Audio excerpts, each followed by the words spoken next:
ditt täcknamn? Annika.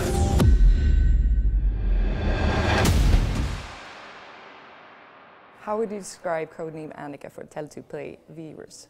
It's a high-class series dealing about art, identity, and there's a lot of stuff going on, so just watch it and you'll see. Mm. How was it like playing your characters, Beatrice and Pekka? Well, it was really, I think, the character I play, Raimo, has a huge secret that he's carrying in all the scenes with Emma, and I actually don't have scenes without her. So yeah, I think it's keeping a secret and knowing and thinking that you're doing the right thing. I think that was really intriguing for me. Mm-hmm. And for me, it was really fun because it was the first time I was acting in English. And when I read the script, I saw that it was a mix between Beyoncé and Jackie Brown, and I was like, oh, I like that. I like that.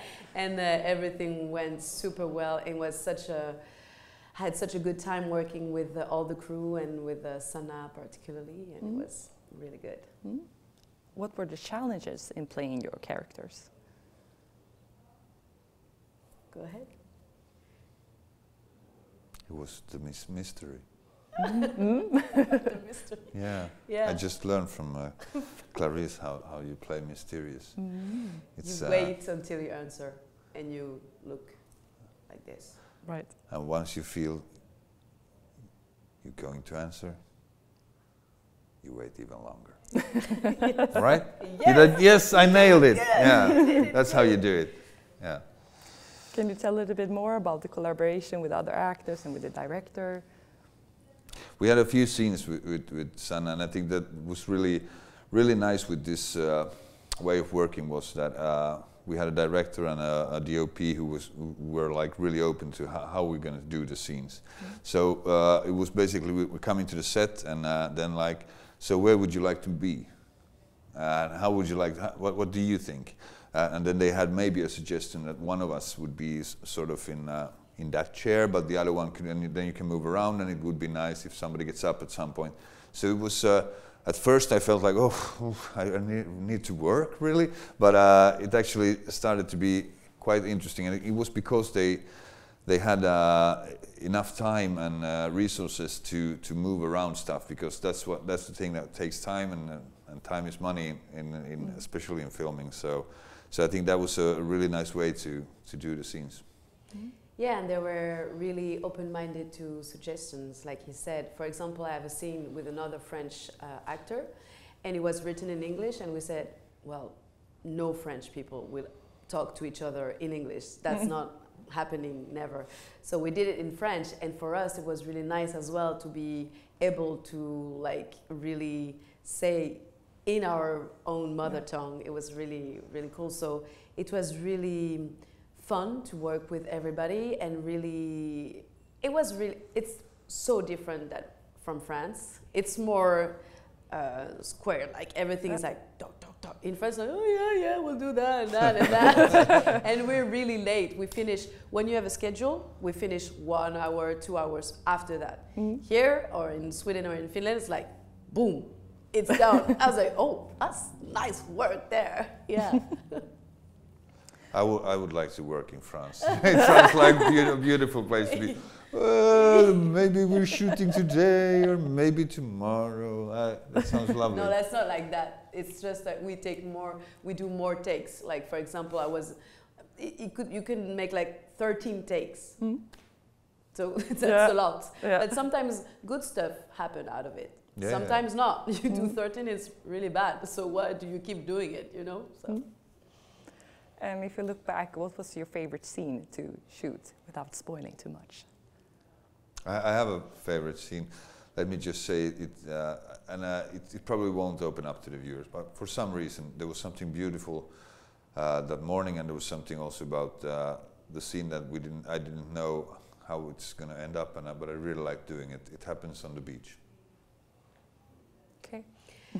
I have several scenes that I really like, but there's one that was challenging for me was the boxing scene, because I'm not a boxer.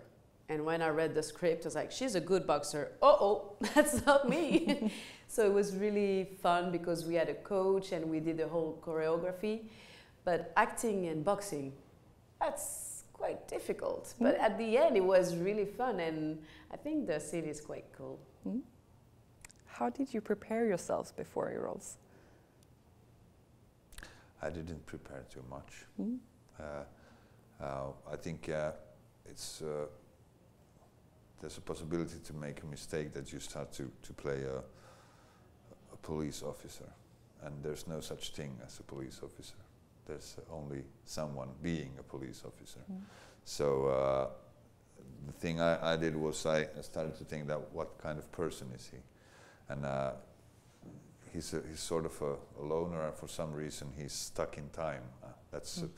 I got this impression from somewhere, and he's stuck in the 90s. And both like how he dresses and also what he listens to.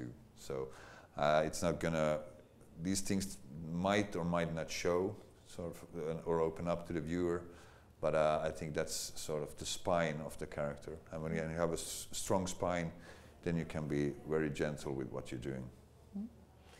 And for me, it was all about confidence, because I think Beatrice, she's done undercover stuff before, so she knows how it goes. She's so for me, it was more being really confident and being present on what I'm doing. I started with that, and also I had training with gun handling and boxing and driving a Jaguar, so that helped me. I was like, oh yeah, okay, I know. This is Beatrice. So started like this, and it was helpful. What's the difference between this production and other production and projects you have done before? I think the main difference is, of course, how it's going to be widely spread, and I hope it's going to be widely streamed. And I think I'm really happy to be on something that can be shown in many countries. I think that's one. And on the production part of it, it's that everyone who works on it can focus on what they're doing. We're not running to the next set. We're just focusing on one thing at a time, and I think that's really nice. Yeah, and I think having actors from different countries as well and mixing everything brings more joy and more interest into the show. So it can only be a good show. The more people you have from abroad, the more it's going to be the best. Before we go, could you share something fun that happened on the set? We could, but I signed an NDA. Same. Thank you. Thank you. Ditt täcknamn? Annika.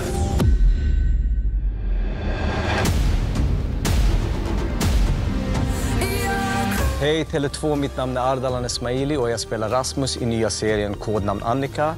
Hoppas ni vill titta och att ni gillar den. Ni kan streama serien nu endast på SkyShowtime som ingår i Tele2 Play.